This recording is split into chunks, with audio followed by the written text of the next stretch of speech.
Welcome to Hello Port Hueneme. I'm Tom Dunn, and this is also on Port Hueneme News. And I am at the 420 celebration in Port Hueneme at what is going to be known as the Green Mile. And with me today, we like to refer to him as Mr. Z. He's one of the directors of the Wheelhouse Dispensary. And welcome to Port Hueneme. Thank you very much. Thanks for having us on. And I also have Kathleen Foster. She's a reporter, and we just want to know, how is this day going for you so far? So far, it's exactly what we expected. Great customer service, great customers, everyone excited to be here, participate in cannabis. We were just talking to the customers, and they're all excited about what Port Hueneme has actually done for the Green Mile and how they get to partake in it. You see all these different shops and see what kind of products and services they have. But I'm glad they're at Wheelhouse today, right now. One thing I want to tell the people is what a great job you and the other dispensaries that have opened so far is the plan that you have to contribute to the city. Would you explain what you guys are trying to do with that? Sure. So one of the things that we've done in the Development Action Agreement is part of our sales goes to charitable contributions.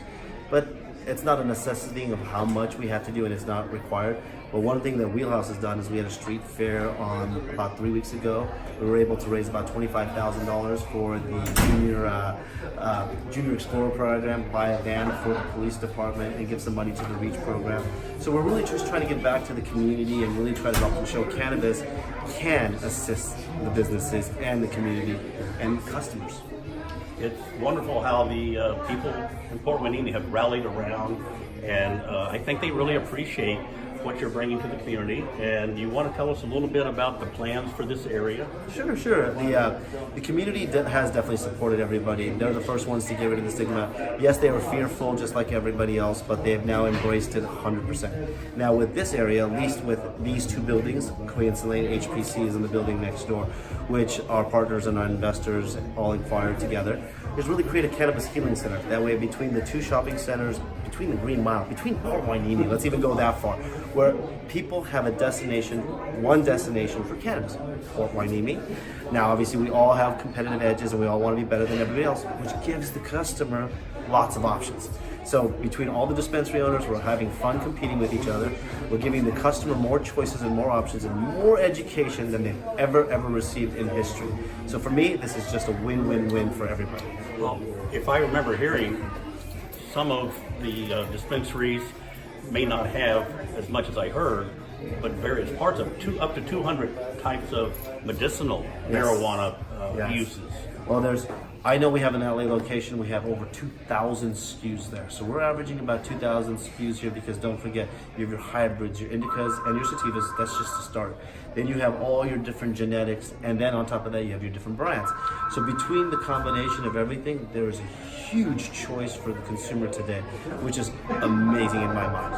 I've had a few of my golfing buddies, 20, 40 years playing golf, that got back problems and stuff, and they were taking pills, and I told them about the cannabis thing, and a number of them have come over and bought some of the balms and creams, and they say it's really, really neat because the opiates that they were taking was giving them a buzz. It wasn't as bad as what you hear around the States, but they really enjoy it. So there's a lot of possibilities, and we plan to do a tour of this, and we'll have your ladies and men explain all the different products. Beautiful, and that's really important that the products are out there and that they're there to help and assist other people, and that's really what it is. It's really medicine out there.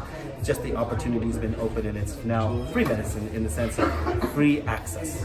Yes, and as a reporter and a medical cannabis user, I was looking forward to when you guys came here, and it's been a big help. To be able to get my medical cannabis, my medical balms, the tinctures, there's so much available. And that's the best part, is it's actually doing lots of things. As you said, a lot of people are now trying different parts of it.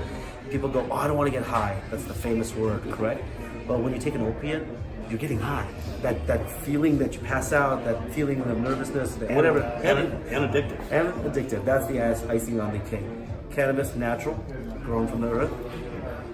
Gives you different effects, different feels, but still gives you that pain relief that you need. So for me, I see more and more adults coming in asking for pain relief, sleep relief, anxiety, muscle aches.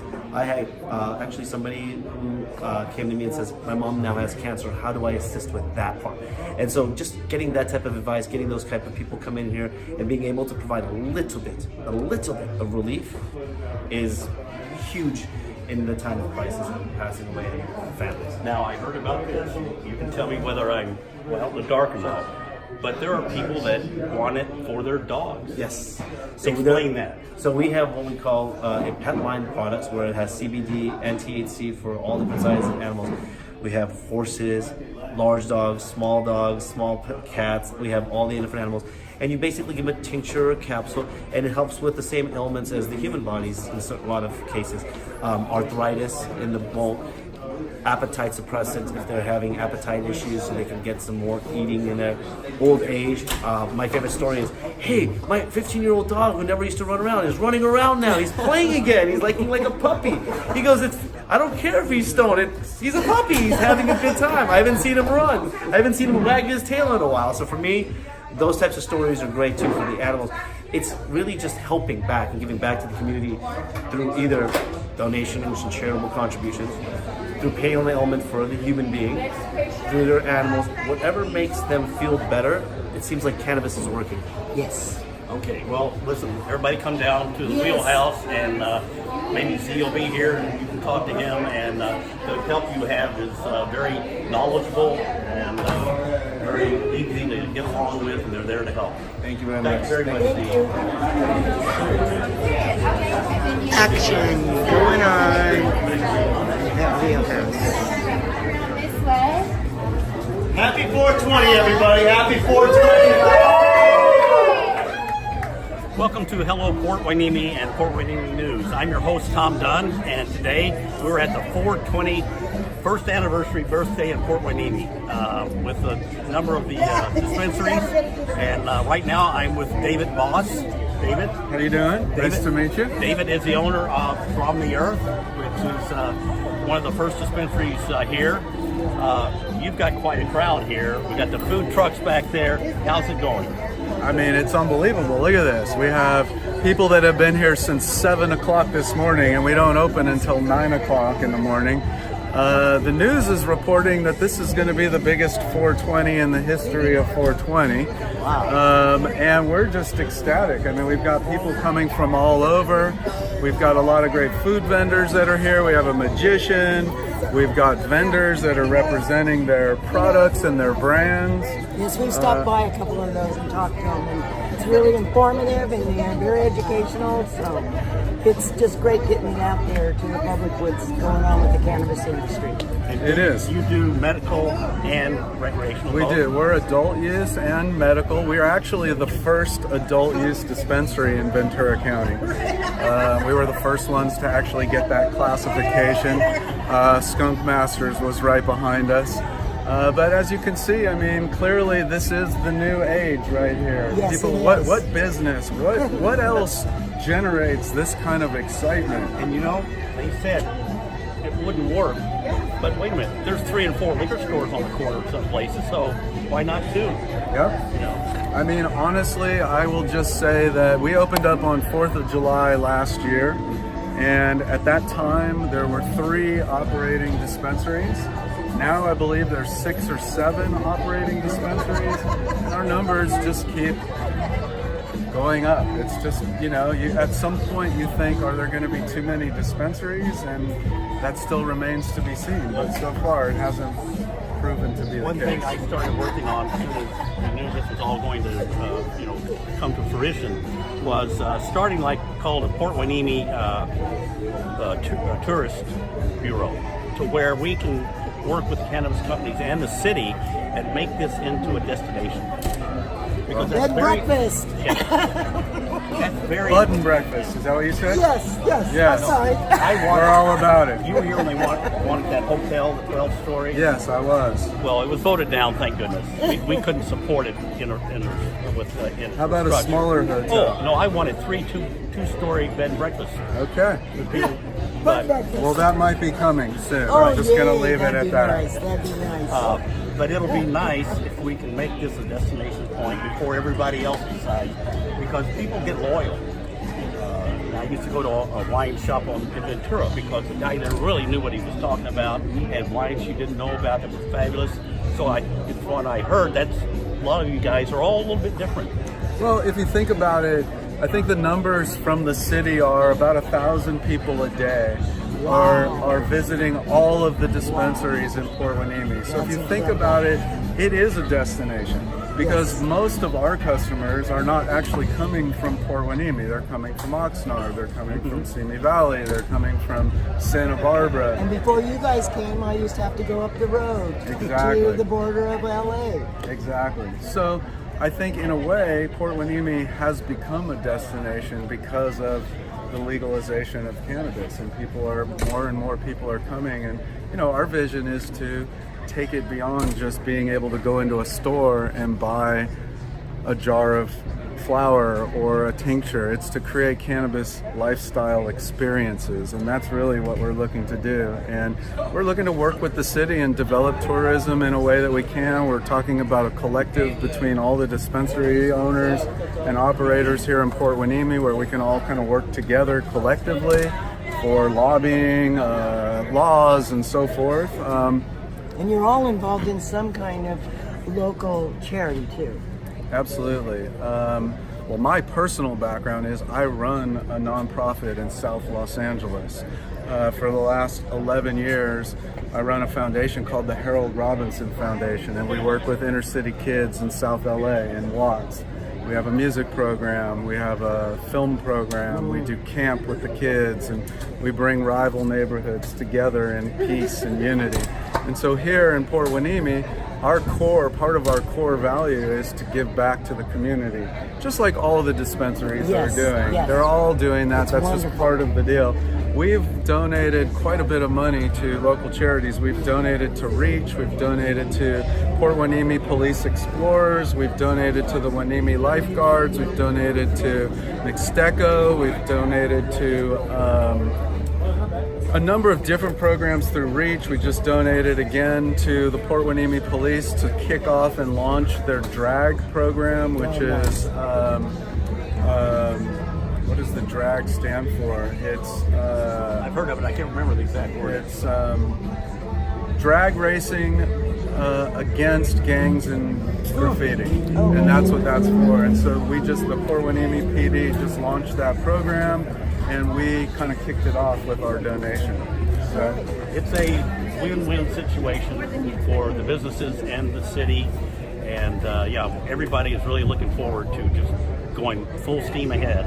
And the people are willing to stand in line. Yes. I mean, it's amazing. Look at this. There's people have been standing all in line. ages too. From my age to 21. And all diversity. I mean, it's just Yes. a diverse crowd. If Yes. you look at, everybody's standing in line. It's a very diverse crowd. It's very exciting to see it happening and going on. I mean, it's an amazing time to be alive. It really is. Yes. David, thank you very much. Thank you, We'll guys. keep in touch. And Yeah. Anything you Thank want to you. get out to the people of Port Hueneme, just let Port Hueneme News know. Thank you. Appreciate it. Welcome to Hello Port Hueneme's and Port Hueneme News. I'm your host, Tom Dunn, and today we're celebrating 420, the anniversary of about the first year or so in Port Hueneme, and I'm with Mark Tatum. Mark, How you doing? his family owns the Skunk Masters cannabis dispensary, and Mark, you guys were the first dispensary we did a video of over a year ago, I think. Yep, you guys came and did a little in-store tour. Yeah. Oh, nice. And time flies. Time does fly. And from what I hear, business is great. Yeah, the business is great. This is our second 420. We're super excited to, have the community involved. We've got some food trucks out here, some other stuff that people kind of get involved in. Give a little bit of the background history, and it's a great thing with 420. We're working collectively with the dispensary next door to bring this to the community and make sure it's a controlled environment and safe for everyone. So Yeah, they said good things about you too. And it's a win-win situation for the businesses and the city, and everybody that all the dispensaries are doing something for the community. What do you guys focus on? Recently, we made a contribution of $17,500 to a homeless shelter of Oxnard. We also continued that contribution by supplying pillows, bike racks and some shelving for the homeless shelter. We went in there and it was kind of a little bit of a disarray of, they had a lot of donations, but they were laying all over the floor. So we stepped it up on our original donation and donated about another $5,500 to that. The Boys and Girls Club, Real Guppies, the list goes on. There's about 2 or 3 other ones I'm missing right now, but yes. It's really nice how you guys do give back to the community. Everyone in Fort Hueneme has got to love that part of it. And we recently just made a $10,000 donation to the drag program, which is kind of why we have some of the muscle cars here today. Some of the car enthusiasts. For me, I started out wrenching on cars. Auto class was my favorite class in high school. You're going to walk away with something that you can put to use in real life, and to be able to support that and contribute, it's a great position to be in. When we're through, I'll have Mike take some pictures of the cars, and we'll put that in. And Mike, can you get a shot of all the people here at the vendor?